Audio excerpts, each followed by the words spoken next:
students, welcome to today's class. Before we start our today's class, I want to tell you something. The worksheets which I'm giving to you, you can write that in your classwork copy. 3 copies are provided. One is the 96 pages, I think. That copy you can use to write down the worksheets, and one revision test copy is there, that is of 32 pages, I think. So that you will be in that copy you will be writing the answers of revision test. Okay, and another copy, now no need to use that. Afterwards we will be using that if required. Okay. Today this fractional crystallization, in this part you are having some doubt. So first I will be discussing this. Okay, so this is our this fractional crystallization. This is a process where we will be separating this technique. We will be using to separate two substances, two solutes which can dissolve in a single solvent, we will say. Okay, see here, I have written these two, potassium nitrate and common salt. These two substances are there, these two salts are there, which are both are soluble in water.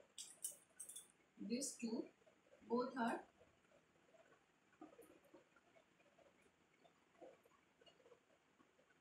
water soluble. Now see how we will separate these two.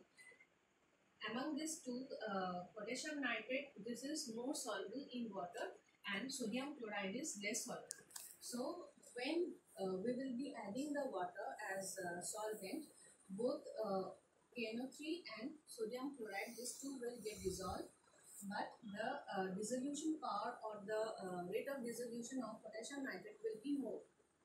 Now we will be making a solution of these two, both the salts, and we will heat it.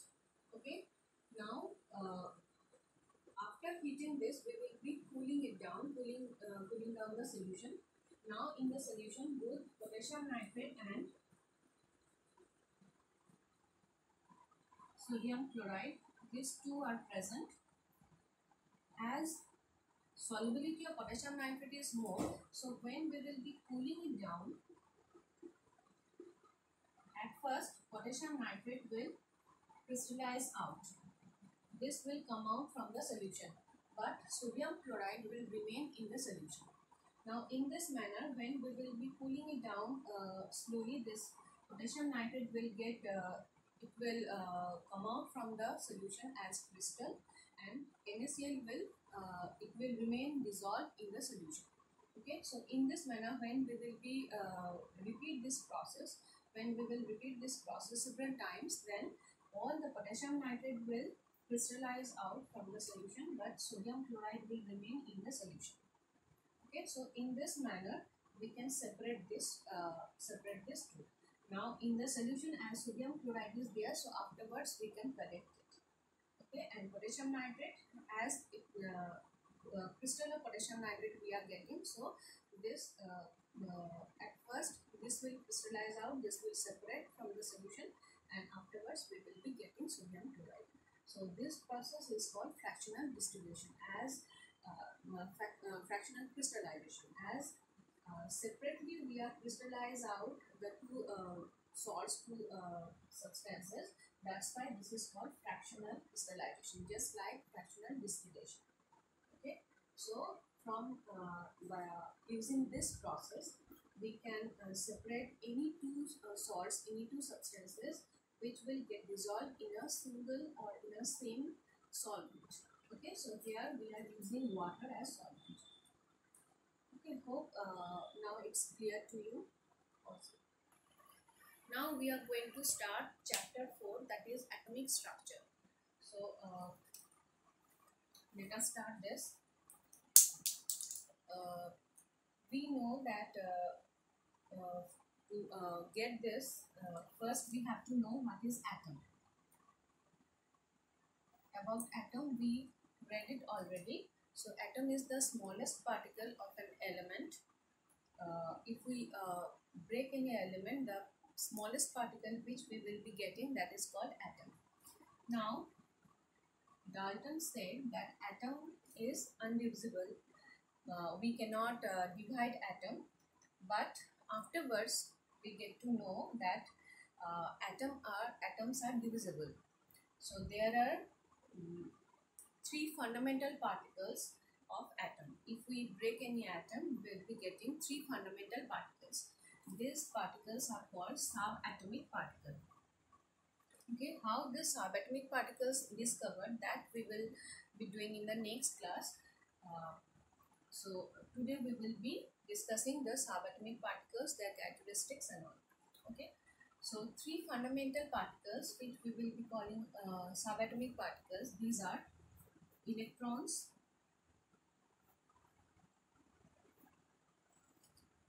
which we will denote as E, small e, protons,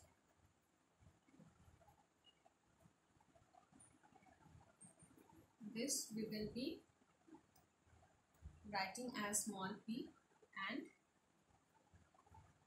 neutrons, which we will denote as small n. Now protons, electrons, these are having their mass number is 0 and it's carrying 1 unit of negative charge. Okay, so its mass number, or its mass is negligible actually, so we will be denoting this as E0 minus 1, as electrons are having 1 unit of negative charge, so this will be minus 1 here, and this 0, as electrons are having a negligible mass, so in this manner we will be denoting, we will represent electron. In this manner, protons, these are having 1 unit of mass and 1 unit of positive charge, so P11. In this manner we will be representing protons, and neutrons are neutral, so their mass number is 1 and their charge is 0. So these are the representation of electrons, protons and neutrons. Now electrons are having 1 unit of negative charge. This charge is the lowest charge possible, and which is equals to 1.6 into 10 to the power minus 19 coulomb. So this charge is the lowest charge possible, and that means electrons are having 1.6 into 10 to the power minus 19 coulomb negative charge, and protons are having the same charge, but it is positive charge.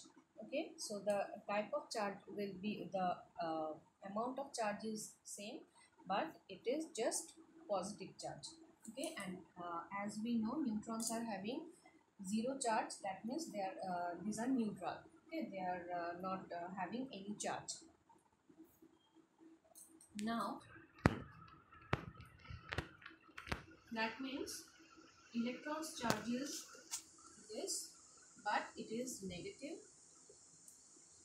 Protons charge is same only, 1.6 into 10 to the power minus 19 coulomb, but it is positive, and the charge of neutrons are 0 coulomb.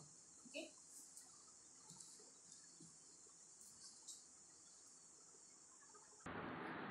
Now in an atom there are two parts, one is nucleus, another is extranuclear part.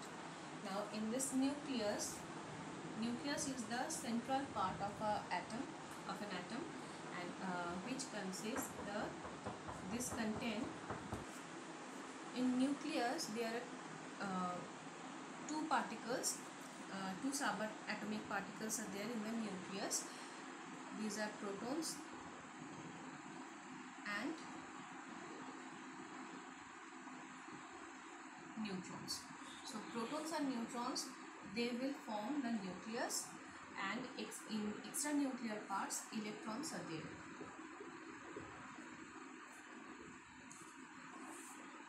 Now if we draw the structure,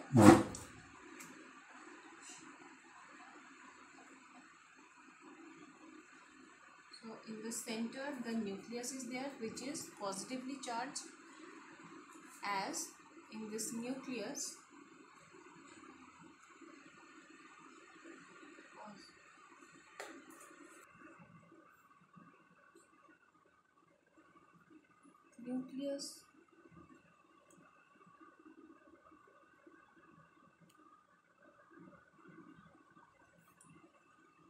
so this is the nucleus, and these are the extranuclear parts, we can say.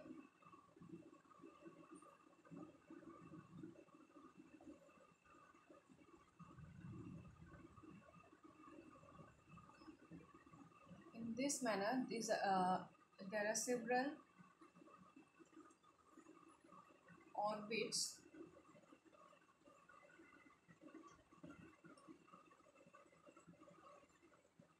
around the nucleus, and in this orbits the electrons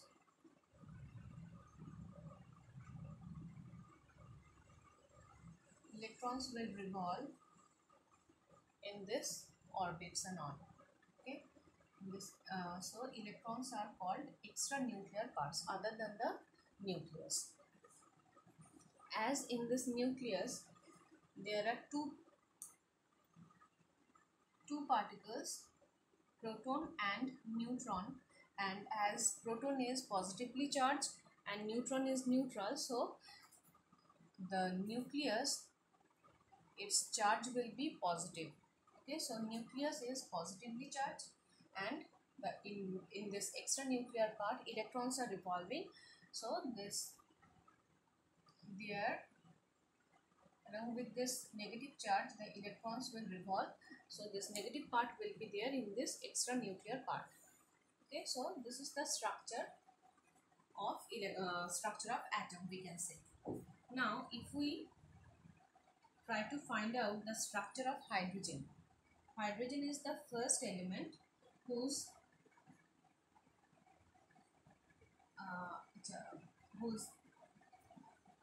atomic number and whose mass number and atomic number both are 1. Okay, as hydrogen is having 1 electron and 1 proton, so number of electron will be 1 for hydrogen and number of proton is 1 for hydrogen. Now before we will start this, we need to know what is atomic number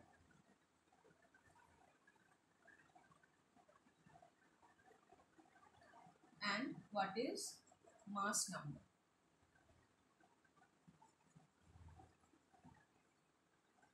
So let us discuss this two first, then we will be continue with the structure of hydrogen.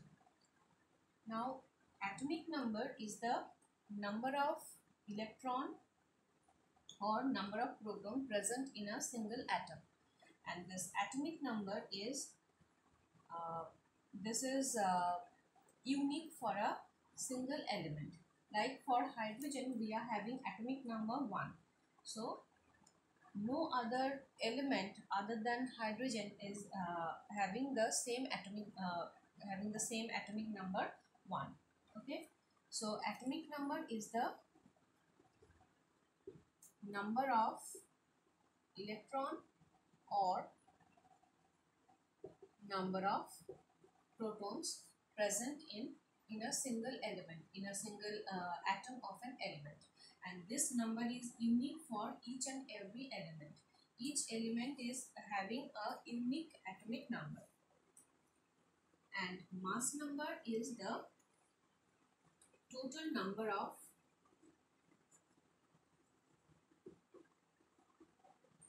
protons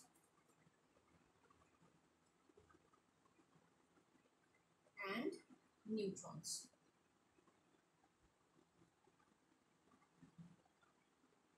total number of protons and neutrons present in that atom. Okay, for hydrogen, as we have represented hydrogen as 1 1, that means hydrogen is having 1 electron and 1 proton. That's why its atomic number is 1. So it's having 1 electron and one electron and 1 proton. So either with electron we can represent atomic number, or with number of proton. Both will be same number of electron and same number of electron and proton will be there in a single atom, and that's why an atom is neutral. Okay, same number of positive and negative charges there in a single element, single atom. That's why it's neutral. Each and every atom will be neutral because of this. Okay. Now, mass number is the total number of proton and neutron. So, as in hydrogen there are 1 proton and number of neutron is 0. There are no neutron in hydrogen. So, its mass number will be 1. Okay, so for hydrogen, if we say the atomic number is 1 and mass number is 1, that's why we will be representing hydrogen as 1 1.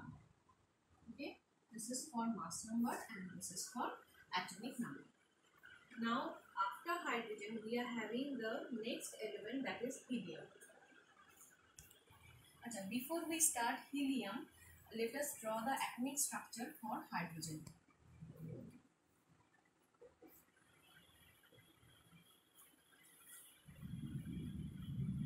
Hydrogen, with one atom we can represent with the symbol. So in short we can write in this manner. Okay. Now as we have seen, this is the extranuclear part, this is the orbit. Okay. And this is the nucleus. Now in this nucleus, one proton is there. With this we can represent 1 proton. Okay, this is 1 proton, and here in this orbit 1 electron is there. This electron will revolve in this orbit. Okay, so this is the structure of hydrogen, we can say. In this nucleus, one single proton will be there, which will form, and because of this proton, this nucleus will be, it's carrying one unit of positive charge because of this proton, and this electron will be there in this extranuclear part, in this orbit. The electron is there and it will revolve around the nucleus. So this is the structure of hydrogen, we will say. As there are no neutron, so in hydrogen, so only proton will be there in this nucleus. So this is the proton. We can denote this as small p. Okay. So 1 proton in this nucleus and the electron in this outer, in this orbit, we will say. Okay. Now let us try to draw the structure of the second element, helium. In helium, its mass number is 4 and atomic number is 2. So just after hydrogen, helium, so its atomic number is 2. Now from this we can get some informations about helium. Number of electron, as helium's atomic number is 2, so number of electron will be 2. Number of proton also same only with helium, with electron. So number of electron and number of proton will be 2 each. As mass number of helium is 4, and from this we can get the number of neutron. For helium, number of proton is 2 and number of neutron we have to find out. let us take it as n. Okay, now this is equals to 4 as the mass number of helium is 4. Now from this we can calculate the number of neutron. 4 minus 2 is equal to 2. So number of neutron for helium will be 2. Now if we draw the structure of helium just like as hydrogen, so atomic structure of helium now we will draw. There are 2 protons in structure of helium. These are the subatomic particles for helium. There are 2 protons, so we will be drawing 2 red particles which will denote the proton. There are 2 neutrons. This we will be denoting as this blue particles.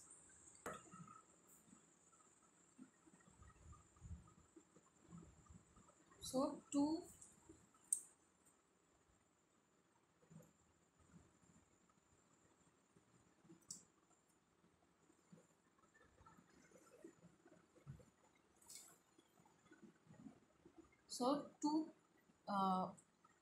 protons are there and 2 neutrons, and for helium there are 2 electrons.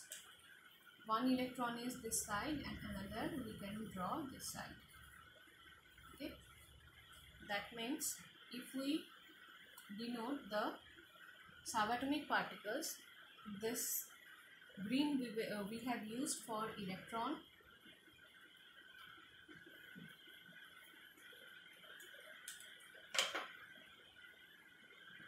for proton we have used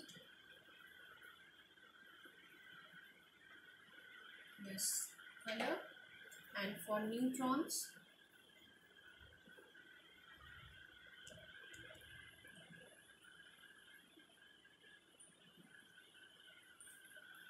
so in this manner we have drawn this 3 subatomic particles. Now this is the structure for helium. In this there will be one shell only for helium. In the first shell, as the first shell can accommodate 2 electrons, so the next electron for helium that will come to this orbit only, this shell only. This orbits we can call as shell also. Okay, now in this first shell 2 electrons will be there, and in a neutron there will be 2 proton and 2 neutron for helium. Okay, in this nucleus. So this is the structure of helium, we can see. This is all for today, children. Hope you understood this properly. If not, if you are having any doubt, any query, you can ask the question and be specific for the question. Otherwise, it's a problem to understand in which part you are having problem or doubt. Okay, and send your queries or questions through email so that I can reply you directly. Okay, this is all for today, and as every day you are doing, you just go through the chapter. I will be providing the study material, and I don't know when the book will come, but hopefully soon it will come, and then you will be getting your books. But otherwise, till then, you have to follow the study materials. I will be giving that. Okay, go through that, and you just along with the study material you will be getting the worksheet also. You just solve that, and worksheets you can write down the answers of the worksheets in your classwork copy. That is the I think the 96 pages copy. In that copy you can write down the question answer for the worksheets, and previous worksheets also you can do in that copy only. Okay, you can use that copy for the question answers and all. Okay, so this is all for today. Have a nice day. Thank you.